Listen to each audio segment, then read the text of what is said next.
In this lesson, we're going to talk about the layout of your design.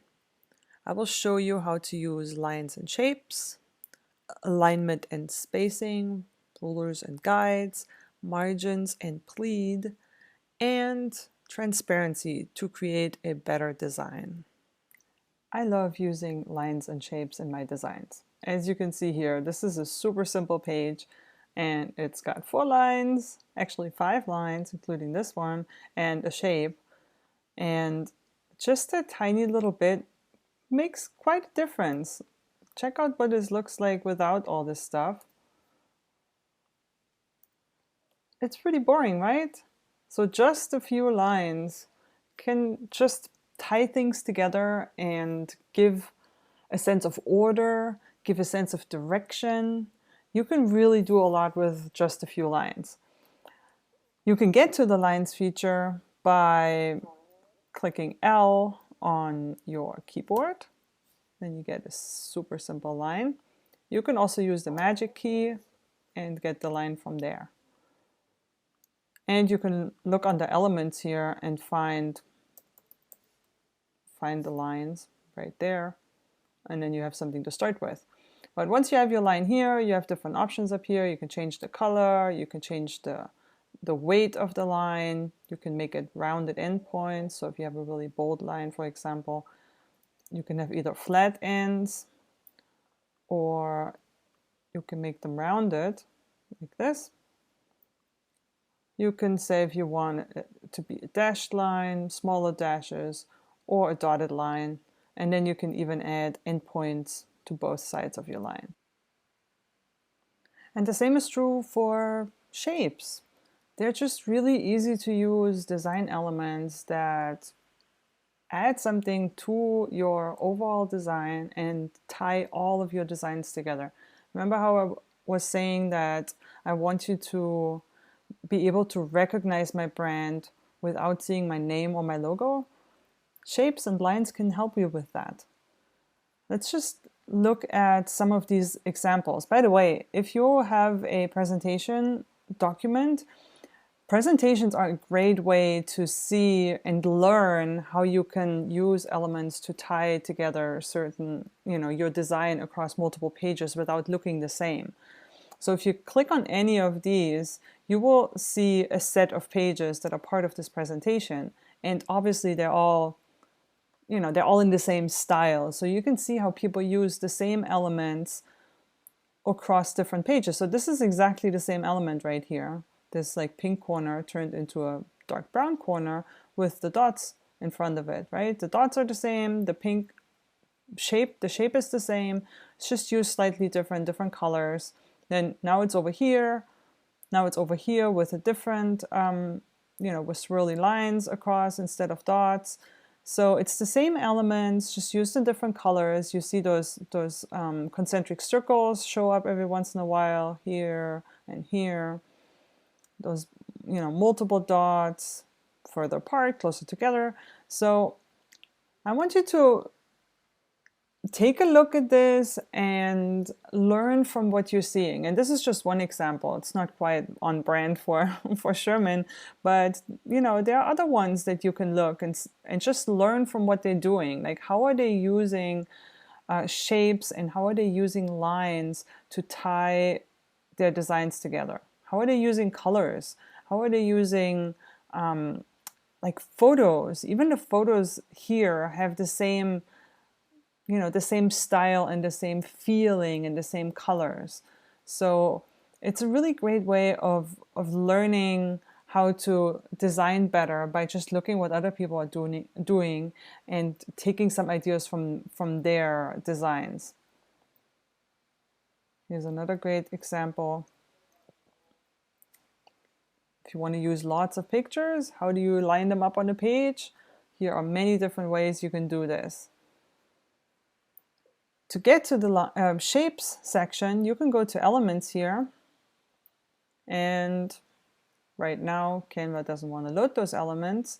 So you can also get to the shapes by using the magic key. And you can just choose any of those. Let's start with a rectangle. And then from the toolbar up here, you can also choose a different shape. So those are all somewhat regular shapes, right? Circles, triangles, stars, arrows. You don't get any irregular shapes with this. But that doesn't mean you're limited to those. Even though you can do a lot with these shapes as well, as you can see down here, this is just a boring rectangle, right? But you can find some irregular shapes or shapes that are not in that list, first from templates. You can just open up one of these templates and use the shapes that are in there throughout your designs, like the one I just had open, this one has lots of different irregular shapes. You can just copy and paste it and use it in your design if this matches your brand. But you can also just go to Elements and search for irregular shapes right there. And then you can just add any of those to your design. Change the color.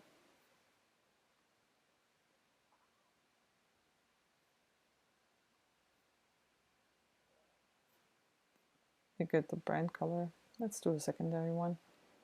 And then you're ready to go. Alignment and spacing are also super important when it comes to the layout of your design. Your eyes actually follow a certain path, and you can guide your eyes along and make it easier for the viewer to figure out where they're supposed to go next. I want to show you something that I created a while ago, and I'll just let you read this for a second. Did this work for you? Did you read it in the order it says? I do every single time. I know this graphic. I've seen it many times, and every single time I read it in this order, and I read this one last. Our brains work a certain way, and we want to make sure we go with the flow of our brains and not like force them into a direction that confuses them and then they get lost somewhere on the page. So let's take a look at some designs here.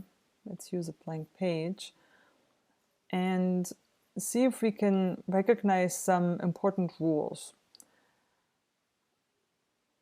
Let's look at the alignment. So we have different pages here. As I mentioned before, we want text to be mostly aligned left because of the way we read in our culture. We read from left to right, and it's the easiest for our brains and for our eyes to find the next line if it starts in the same place as the line before. So that's one very important rule. If you have lots of text, if you have a paragraph, make it left aligned. Here's another good example. Bullet points, you want to align them left. If you just have one or two words, or if you have a really short headline like this, you can center it on the page, like you see here. Long headlines are left aligned, this one as well, this one as well. Really short headlines can be centered, no problem, works just fine. Here's another one that works well enough centered. What you can also see here is what I was talking about with the line spacing. So when you look at the line spacing here, it's slightly reduced. When we look at the line spacing here, slightly enhanced. Yeah, it's a little bit more space. So we want to, especially if we're working with online products, so social media posts or websites or presentations like this, we want to make use of the space. Give the text and give the elements some room to breathe. Unless you want to create a certain anxiety feeling of like being crowded, and you can use design to create that feeling as well, but most of us don't want to create this feeling. So if it's a digital product that you're creating, give it some space because you have room. You're not paying for printing or extra pages by giving it more space. If you're creating a print product, you still want to use as much white space, as much space around elements as possible, but you're limited by, the text size and how much space you have on the page.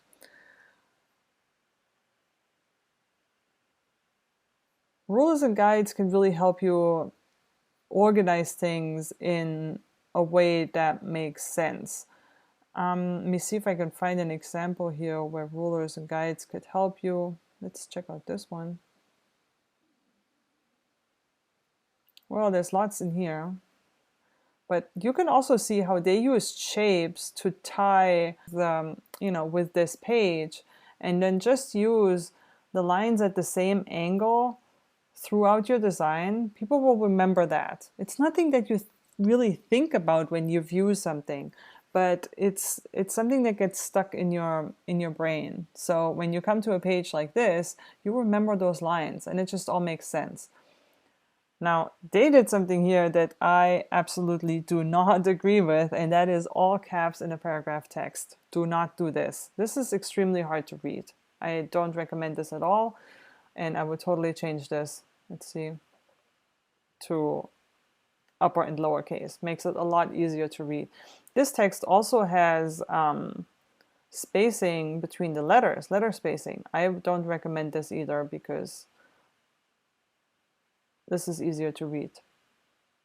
There's a certain rhythm to the way words look when they have upper and lower case, and it helps us recognize the words because we don't really read every single letter and every single word. When we're proficient readers, we jump from word to word because we recognize those words, so we don't really read them anymore. We just look at this word, jump somewhere in the middle, and then recognize it, and then jump to the next one. That's kind of how we read. So we want to guide the eye in this process and not make it more complicated by taking away the ups and downs by making, when we make it all uppercase, for example. So something to learn from this. Now we can use rulers and guides. I already showed you how to do this. You can find them here in the file menu under show rulers and guides. Mine are already activated here. You can pull down your guides from the ruler, and they can just help you to line up elements on your page. For example, if I want to line up these two, it's already lined up here, and then I just have to left align it, and now they're both aligned here, and then I can just make them disappear, and now I can see what my page looks like. So rulers and guides can help you to align elements on your page correctly. But there's also, as I have already showed you, the position tool up here, which can help you align things. These are already aligned left, but we could align them somewhere else. We could align them both to the top, which doesn't make sense, but just so you know.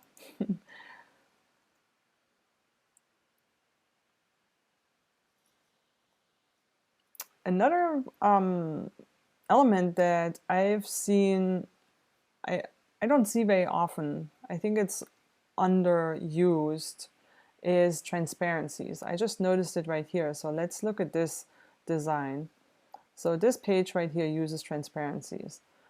And it's just a really nice way of adding some softness to your page. Instead of making this a completely white box, I mean, this works too, there's nothing wrong with it. But using the transparency option up here, it just gives it a little softer feel. And you can also use this with different shapes, making some shapes transparent and some solid, and you can just give it a whole different look that way. You can do the same with lines, just adding lines, solid lines and then slightly transparent lines, and layer things on top. It just gives it a more sophisticated look maybe, but it depends on what you're creating. But I just wanted to show you this transparency tool here as well, because it's a really interesting way of adding something to your page. And something else about shapes that is really cool that I like using a lot is just using the outline of a shape. So instead of giving it a a filling, we can give it an outline. So this is actually not, this is not a regular shape. Let's delete this and replace it with a rectangle. So I'm just going to copy the style of this. Now it has the same styles, the same colors and everything. But now I have the chance of giving it a border. So let's say make it a solid border. Let's just make it really thin. And then remove the filling. And actually I'm going to make this the same color here. And it's just, again, this really elegant way, but you know, it depends on the design you're creating. You can either make it really elegant like this, and it fits really well with this design, or you can use bold lines and create some interest with bold lines. Let me see if I can find an example. This one right here, for example, uses a bolder line, but it's the same idea. It's just a shape that doesn't have a filling. Right? And you can see there's a shape behind that with a filling, and then you have a photo on top. So it's just, and lines too. So it's just an interesting way of creating something on a page so it doesn't look so boring. Again, just take some ideas from what you see on these pages. You can recreate this with your own images and different colors and your fonts, and it will totally look on brand. But it has an organized look to it, just with shapes and lines,